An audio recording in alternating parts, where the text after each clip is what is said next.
দেখছেন এই লোক আসলে ডিম করে মারা হচ্ছে আসলে সেই জায়গা থেকে প্রধান উপদেষ্টা সফর সঙ্গে যদি ডিম নিক্ষেপের শিকার হয় সেই জায়গার প্রেক্ষিতে আমরা আমাদের এই ডিম নিক্ষেপ কর্মসূচি পালন করতেছি এবং আমরা এই ডিম নিক্ষেপ কর্মসূচির মাধ্যমে একটা জিনিস স্পষ্টভাবে বলতে চাই, সেটা হচ্ছে যে দেখেন জুলাই গণঅভ্যুত্থানের পর থেকে আমরা বিভিন্ন ধরনের লিগ দেখেছি, আনসার লিগ, পুলিশ লিগ, এরকম হচ্ছে আমরা অনেক লিগ দেখেছি, ডক্টর লিগ সহ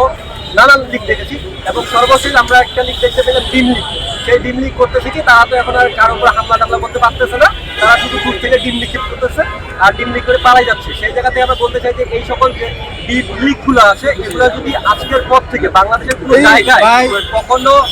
কোনো অস্থিতিশীল পরিবেশ ক্রিয়েট করতে চায় কিংবা কোনো মিটিং কিংবা কোনো মিছিল করলে আমরা আমাদের যারা জুলাই যোদ্ধা রয়েছে, যারা জুলাই গণঅভ্যুত্থানের রাজপথে নেমেছে তাদেরকে বলতে চাই যে আপনারা তাদেরকে জায়গায় আগে পিটুনি দিবেন, দেওয়ার পর হচ্ছে সাইডে নিয়ে গিয়ে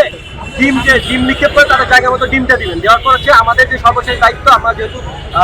বাংলাদেশের নাগরিক, আমাদের সবার কর্তব্য হচ্ছে আইন নিজেকে তুলে নেওয়া যাবে না, সেই জায়গা থেকে আপনারা সর্বশেষ তাদেরকে আইনে হয়তো তুলে দিবেন।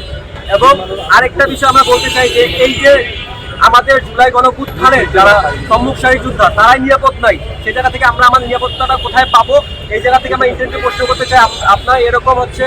নাটক বন্ধ করেন করে আপনারা আমাদের সবার নিরাপত্তা নিশ্চিত করেন।